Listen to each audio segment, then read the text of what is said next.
Goths civilization.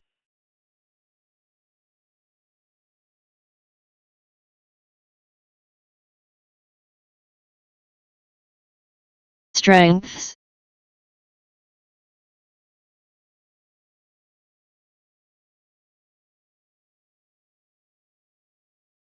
They are great at rushing since their infantry units are cheaper and created faster than those of other civilizations. In addition, their pikemen, or halberdiers, are also cheap and very useful against enemy mounted units. Huskarls are useful against enemy archers, and both Huskarls and champions are good for destroying buildings due to the attack bonus. Also, they gain additional population space in the Imperial Age.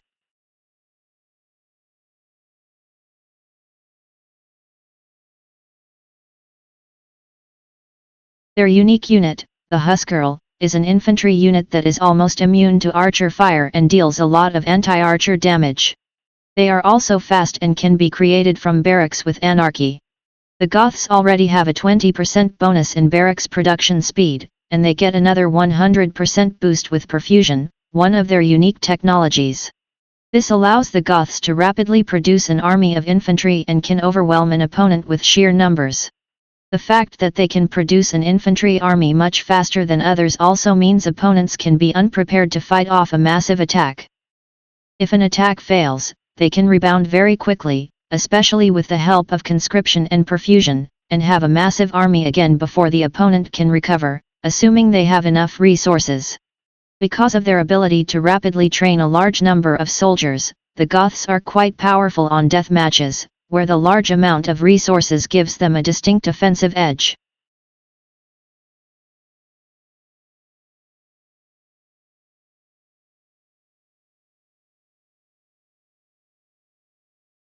The Goths also have a strong economy thanks to their plus 20% longer lasting hunt bonus. This gives them more food to work with to produce their infantry. They also get Loom instantly, which can be used to give them a villager lead over an opponent.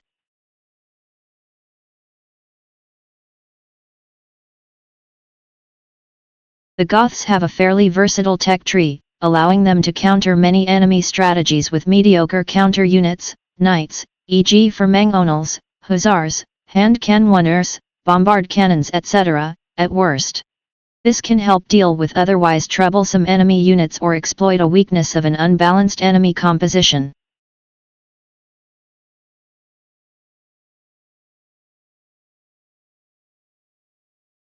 Weaknesses.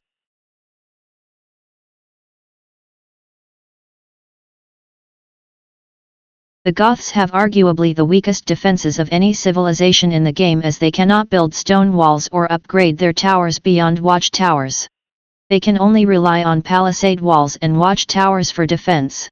As such, Gothic players must constantly be on the offensive since they won't last long if forced to go on the defensive. This is problematic, though, as both crossbowmen and knights counter long swordsmen, both of which are the main units used in the Castle Age for the majority of civilizations.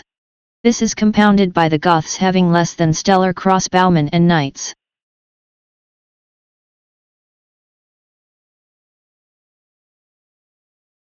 Their archers are somewhat lacking, as they cannot research Thumbring or Parthian tactics and lack the Arbalester upgrade. Their cavalry is a mixed bag. They have hussars, bloodlines, and husbandry, but not much else.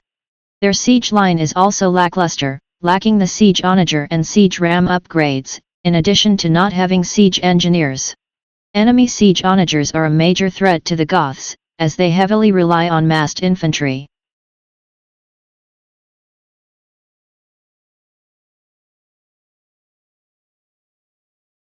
Strategy.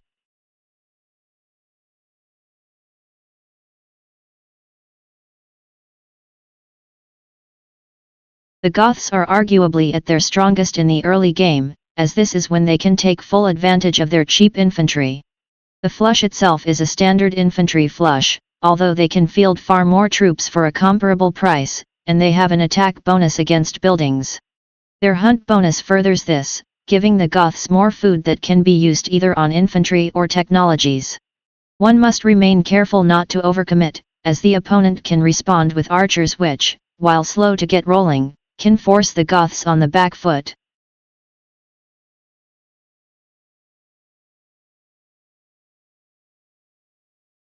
Upon reaching the Castle Age, Goths must upgrade their men-at-arms to long swordsmen, get any relevant blacksmith technologies, and start mixing in elite skirmishers. Huskarls are a great alternative in theory. However, building a castle early on is a dangerous play if the opponent is prepared. The Goths have solid knights and decent crossbowmen, but infantry are preferable, as they can continue early game pressure. Their economy also starts to drop off, as both of their economic bonuses only affect the early game.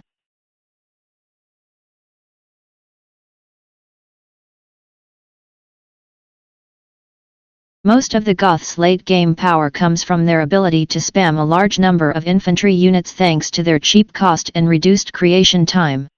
Huskarls are notoriously great against archers, though they need backup against melee units due to their poor melee durability. Halberdiers should be mixed in against cavalry, and hand-cannoners as an anti-infantry backline unit. The Goths should make bombard cannons to help against enemy siege onagers, as otherwise, they could kill Gothic infantry faster than they can be pumped out. Heavy scorpions are also strong, but cost more than hand-cannoners. Elite skirmishers are great against enemy hand-cannoners. Lastly, champions are good in a vacuum, but they have poor synergy with the Goths' ideal army composition.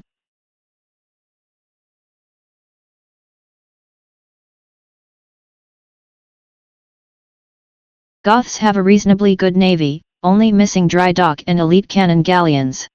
However, they should keep their feet dry unless there is a good reason to take over the water, since their resources are usually better spent on troops.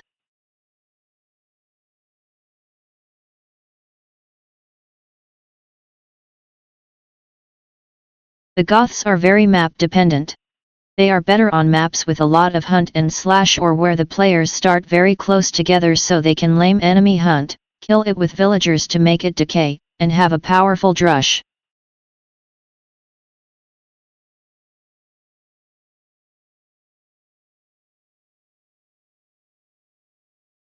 Strategy changes in the definitive edition.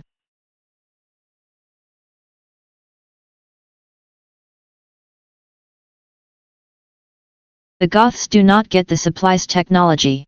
This is meant to balance out their already cheap infantry and their ability to mass-produce their infantry. Other civilizations having the supplies technology means other civilizations can approximate the Goths' mass production of champions in the late game, especially civilizations with already strong infantry bonuses and unique technologies, such as the Japanese, Aztecs, and Slavs.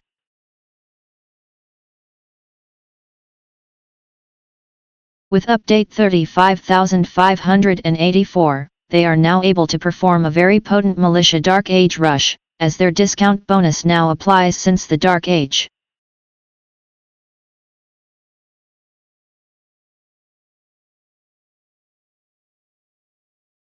Update 36202 significantly nerfs the Goths by having their discount bonus scale in Age. However, their new civilization bonus boosting infantry attack against buildings. Although arson technology is removed, their bonus scale in Age now starting in the Feudal Age and their infantry have +3 bonus in the Imperial Age. This is favorable for them because arson is available starting in the Castle Age, grants +2 bonus, and should be researched at cost.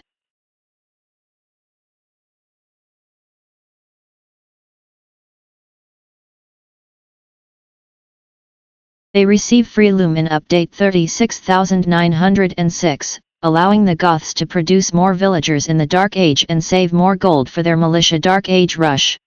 However, in update 42848, Goths lost free Loom, but they can now research Loom instantly, because the Goths motivated laming, stealing enemy boars, thanks to the extra protection for villagers.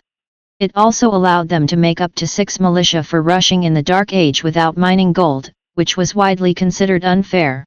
The Goths can still get 1 extra villager before advancing to the Feudal Age.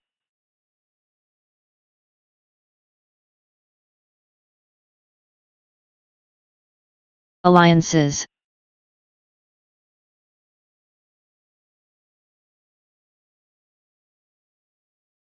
In team games, the Goths are best when played from the flank, where they can utilize their aggressive options. Their team bonus is highly valuable for civilizations that utilize infantry often.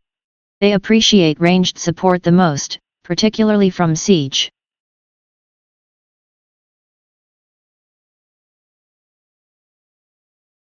Armenians, the team bonuses complement each other.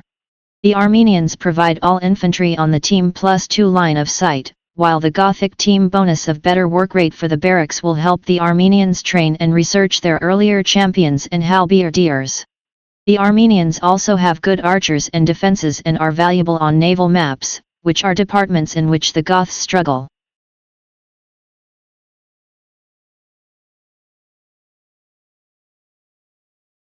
Aztecs. The Aztecs benefit from the Gothic team bonus and will produce their barracks units 33% faster in total. The Aztec team bonus of more relic gold can help the Goths keep up a steady stream of infantry in the mid and late game, if the player takes the additional care of collecting the relics. Aztec monks and siege onagers can help eliminate the threats of siege and hand cannoners that the Goths face.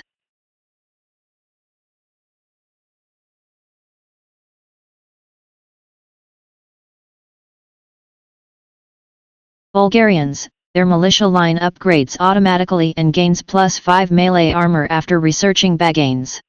The Gothic team bonus fits perfectly with them. In return, the Goths will be able to research blacksmith technologies faster.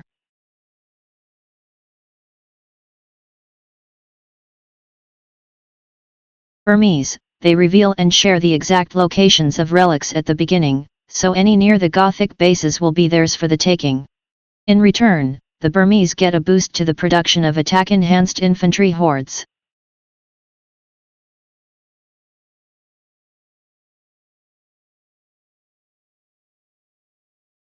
Cumans, the Goths lack stone walls, but do have palisade walls. The Cuman team bonus provides palisade walls more hit points.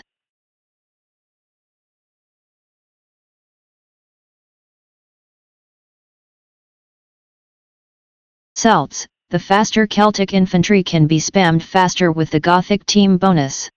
The Celt siege units may also support the Gothic army with ranged attack.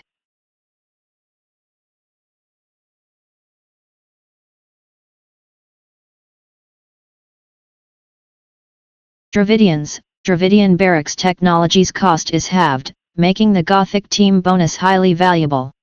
Also, their infantry can ignore armor after wood's steel is researched. If playing on naval maps, the Dravidians will help their teammates save some wood from houses, as docks provide +5 population thanks to their team bonus.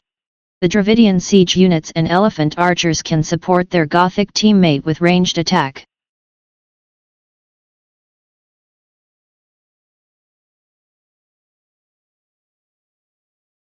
Ethiopians, the pikeman upgrade is free for them. The Gothic team bonus will help them to create pikemen faster. Being an archer and siege civilization, they may also help Gothic infantry from a distance.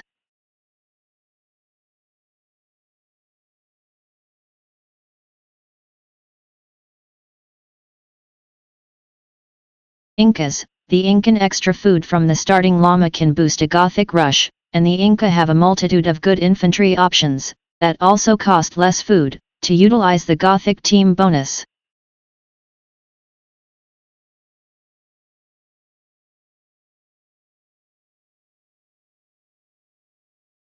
Japanese, the Japanese are a valuable ally on naval maps, as their team bonus provides more line of sight to the galley line.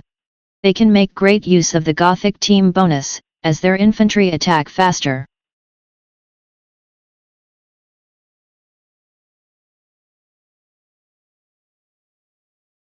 Italians, the Italian condottiero is a great counter to gunpowder units such as the hand cannoner, which can be very dangerous for Gothic Huskarls and other infantry. The Italians also have great ranged units, including the hand cannoner and bombard cannon, which can help against enemy infantry and siege, respectively. The combination of these civilizations is very powerful and has been banned in official tournaments, as the Italians can sling the Gothic player, which will make a spam of condottieri.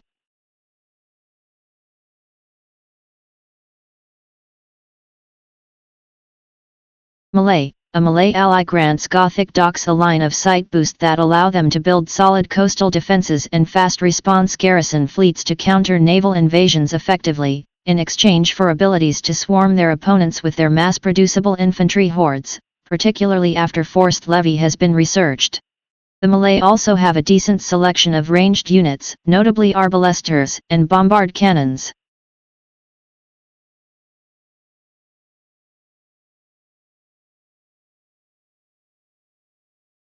Malayans, their infantry gain more pierce armor with each age. Also, all their buildings, including barracks, cost less wood, so the Gothic team bonus synergizes well with them.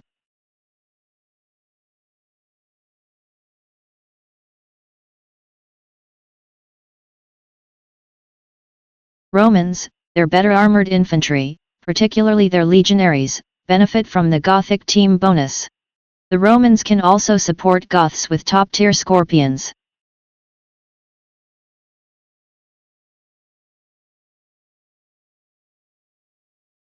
Slavs, as an infantry civilization, the Slavs also benefit from the faster barracks. Their +5 population for military buildings can help with the Gothic infantry rush and save some wood. Later on, the Slavs have great siege onagers.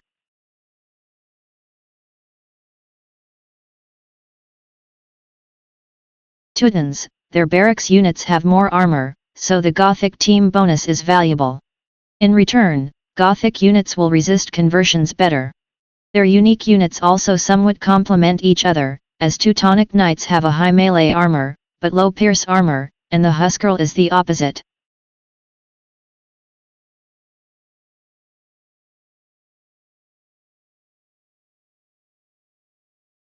Vikings, their infantry have more hit points, making the Gothic team bonus useful. In naval maps, the Vikings are a great ally, as all players on the team get cheaper docks.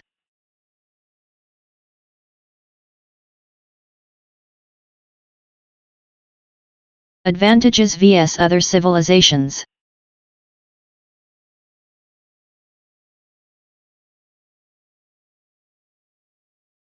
The Huskarl, being an infantry with high pierce armor, the ability to be created at barracks, with fast working rate, and attack bonuses against archers and buildings, can effectively eliminate enemy archers, so civilizations reliant on archers may have trouble against them. They can also counter scorpions and cavalry archers. This makes them very versatile for an infantry civilization.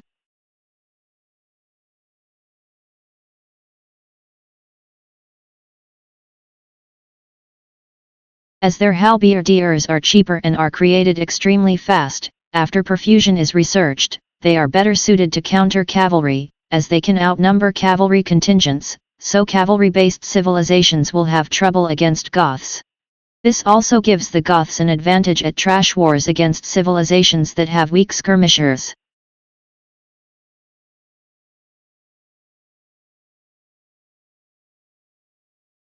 As their militia line are created faster, have more bonus vs buildings, and are cheaper, while also having a nice early economic bonus, they have an advantage in open maps against civilizations with bad early games, as they can raid starting in the Dark Age.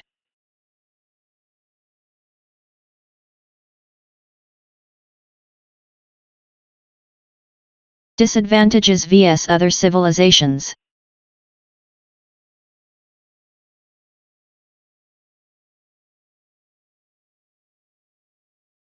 Though the Huskarl is strong against arrow fire, it lacks melee armor and can be countered by other infantry and cavalry, so civilizations with good infantry can counter a Huskarl horde. The same logic applies for cavalry civilizations when encountering Huskarls, though the latter tend to struggle against Gothic halberdiers. Additionally, the hand cannoneer still deals a lot of damage to the Huskarl, especially if protected.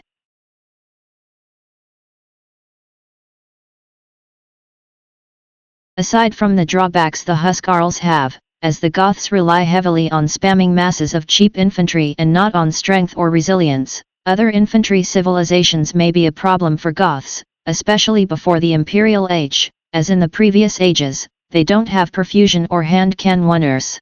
Masses of hand cannoneers, siege onagers, or strong melee infantry are a huge threat to their infantry.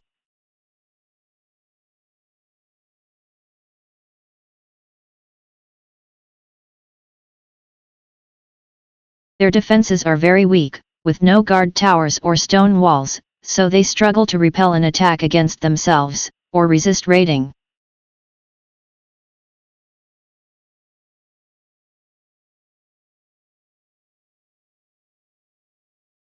Their mid-game is fairly weak due to a lack of options, so civilizations that have strong mid-game options can overwhelm the Goths before they can get to their strong late game.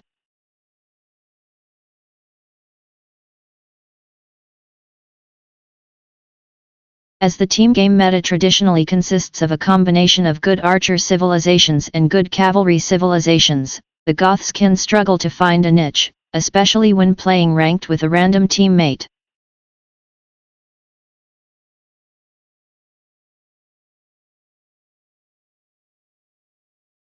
Situational advantages.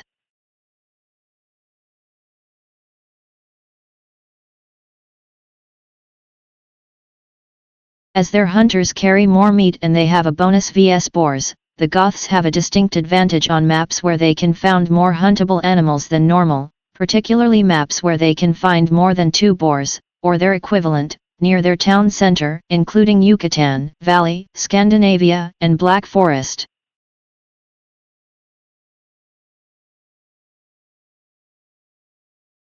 As Goths have plus 10 population cap in the Imperial Age, they can exploit more of this advantage in matches where the population limit is low, with the 25 population capacity being the most ridiculous case, as Goths in that setting in the Imperial Age will get 35 population space. In general, the lower the population cap, the greater the advantage they get from this bonus.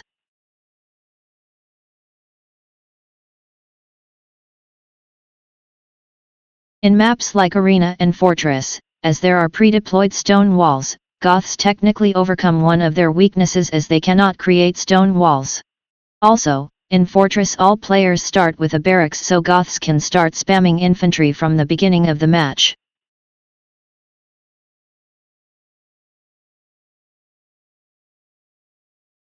As Goths can rapidly spam their troops, they are surprisingly good at King of the Hill matches in land maps, especially if the player decides to protect the monument with barracks.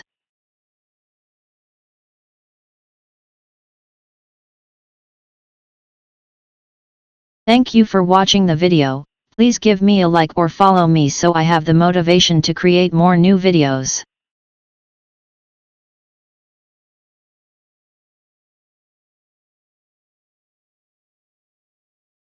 Chanel Jahamvwi, thanks you very much.